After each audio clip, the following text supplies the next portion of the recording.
Welcome to the third episode of my tutorials on the basics of Magic. Thanks to Wizards of the Coast for sponsoring this video. Alright, so here we go. This is a match, and everything starts with a coin flip to see who gets to go first. And looks like we are getting to go first this time. We won the coin flip. Going first is a slightly favorable thing to do, so you're usually happy to see that happen. And what you're looking in the starting hand, you're going to choose if you keep the starting hand or if you choose to take a mulligan. If you choose to take a mulligan, one of the cards from the new hand, you will receive a new hand, and you will have to put one of those cards from the new hand back into the deck at the bottom of the deck.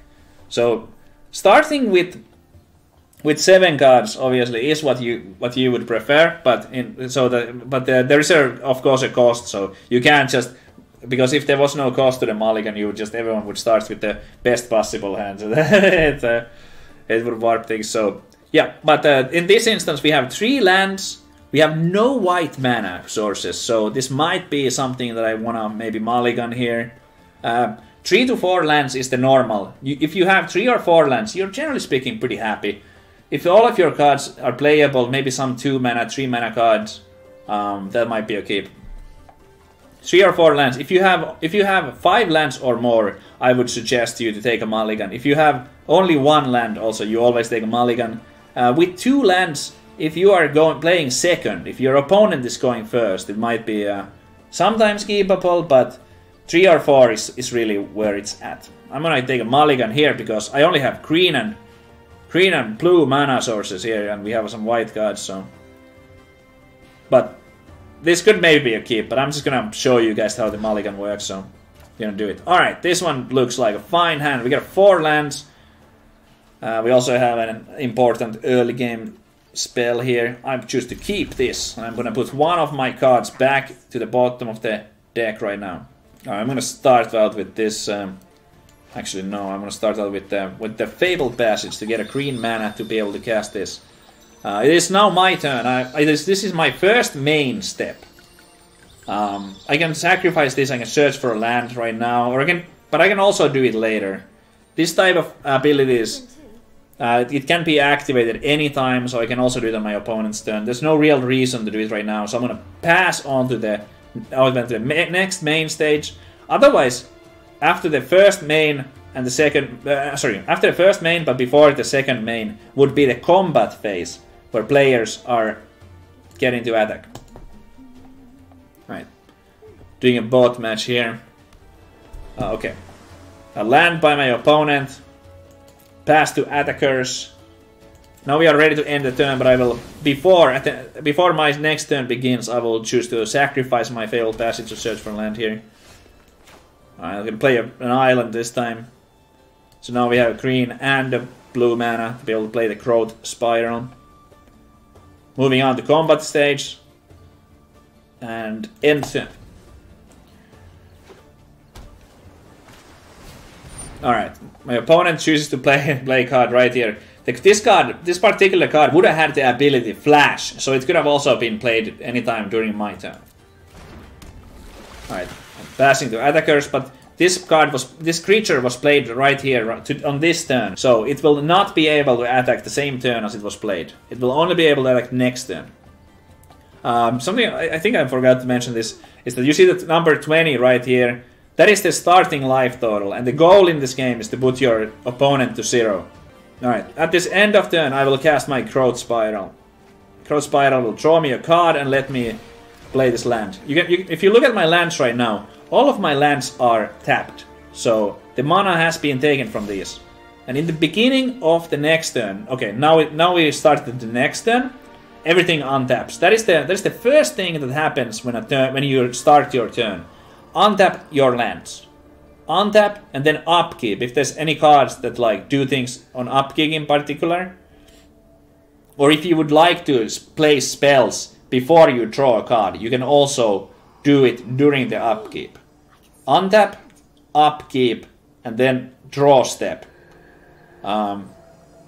On Magic Arena, oftentimes it fast forwards to the main phase if there's nothing really to do. If you can't do it, but you can. If there was something you want to do, you can reset the stop here to cast an instant speed Shark Typhoon. We could have done this with the cycle. That would not have been a good play, but technically we could have done that.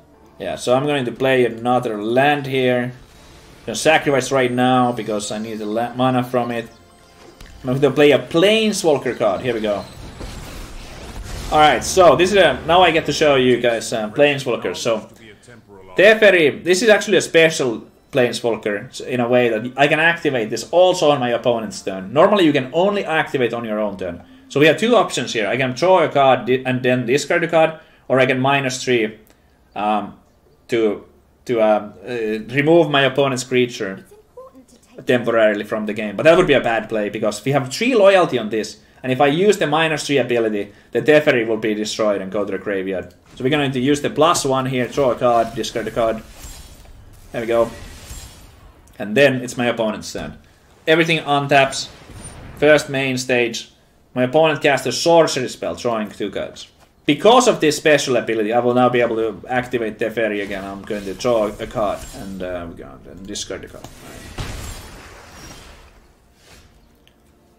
Alright, untap, upkeep, draw, drew a card, first main stage, first main phase right now. I'm going to... So this is kind of like a unique situation here. So I'm going to choose to draw a card, and then I will choose to discard my Uro. Uro can be played from the graveyard, so we're gonna put it there. And get another green mana here, and now I will use the escape mechanic on this card. Because when Uro is played from the hand, it has to be sacrificed. But when it's played from the graveyard, it will stay on the battlefield. So we're going to pay 4 mana here on my first main stage. We're going to select these 5 additional cards from the graveyard, exile them from the game, and Uro will enter the battlefield from the graveyard. When Uro enters the battlefield, I draw a card and I gain 3 life. And I can also play an additional land, and I will choose to play this land. These 2 color lands right here are pretty common. Or I mean, it's rarity, but fairly you see this a lot.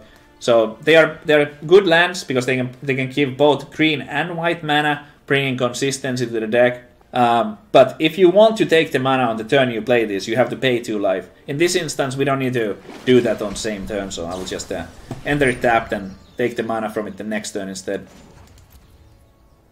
Alright, that was my opponent's turn. Alright, here we go. On that upkeep. Alright, there's on the first main stage, my main phase, my opponent is choosing to play the Sky Tether Strix. And then we move on. No, all the mana is tapped. So next is the combat phase. My opponent can choose whether or not to attack with the Primeborn Cutthroat. The Sky Tether Strix will be unable to attack because it was just played. My opponent chooses not to attack with this because I had this 6/6 Uro, which would have been capable of blocking it and therefore destroying it. So definitely a good play not to attack. It would not have made a whole lot of sense. Drawing a card, discarding a card. We're gonna start out here with another Planeswalker. Nissa ability. Whenever we tap a card that has the word forest in it, we'll draw an additional card. Alright, so I chose to activate the Nissa to make a 3/3 land. And now we're moving on to the combat stage. I'm going to take full control here to just show you guys some of the stages of this. So I'm choosing to declare attackers is the first stage of combat. This is combat phase. I'm going to choose this and this to attack.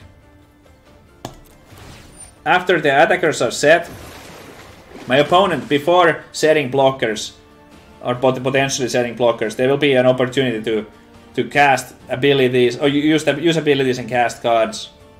But there's no mana available right now, so there won't be anything like that. Alright, now is the set blockers. My opponent can choose if they want to block or not. My opponent chose to block my 3/3 with both of the creatures. Blockers are set. Now, the next step, since there are multiple creatures blocking, I will get to choose how do I distribute the damage. In this instance, it won't make a difference because we are dealing 3 damage, so whether we do 1 to this and then 2 to this, or we deal 2 to this and 1 to this, no matter what order we do it in, the result is the exact same. But if both of the creatures have 2 damage, The one that I put on top is the one that takes the damage first. So if only one of them was dying, I would put the one that I would like to destroy on top. Hey, that's wild. Alright, I'm also gonna... Before this dies, this is not important, but before this dies, I'm gonna choose to take mana from my attacking land here.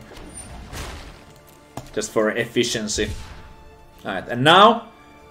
The attackers, the pokers are set, the damage is set. Next, if there were any first strike creatures, first strike damage would happen here. But there are none, so we move on to the regular damage. And here we go, setting the damage, like assigning the amounts. Done. Alright. So we can draw a card, discard a card. And now it's my opponent's turn. In Magic Arena, if you want to set like a full control, you do it by pressing Control Shift, or you can just press Control too if you want to hold. Oh, so Control Shift is hold full control, and Control is full control. All right, my opponent chose to play 2 creatures on the first main phase. All right. Yeah, this is... we basically won right now, because I'm going to be able to activate my my Teferi Master of Time's ultimate ability next turn. I'm gonna do this just... I'm gonna like skip attacks. I'm just gonna show you guys the ultimate ability.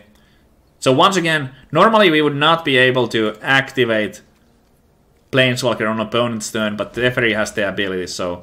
We're gonna go with this. We're gonna activate the ultimate ability. We have 10 loyalty on the Teferi. We're going to use the -10 ability. So after this turn, we will get 2 additional turns. And then we will get our regular turn. So my opponent will get to play their turn, but after that I will take 3 turns total. Extremely powerful ability right there. And in those 3 turns I will certainly crush my opponent.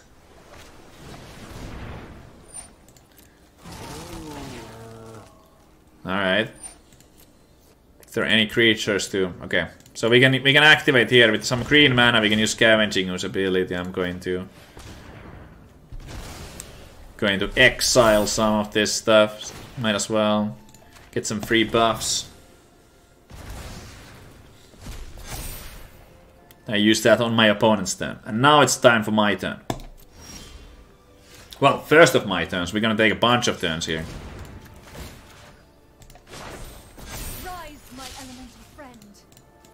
Go, go, go! Choose attackers. We choose everything that's capable of attacking right now.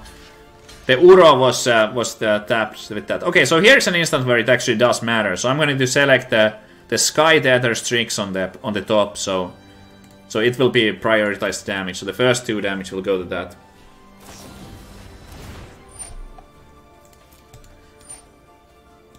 Sure.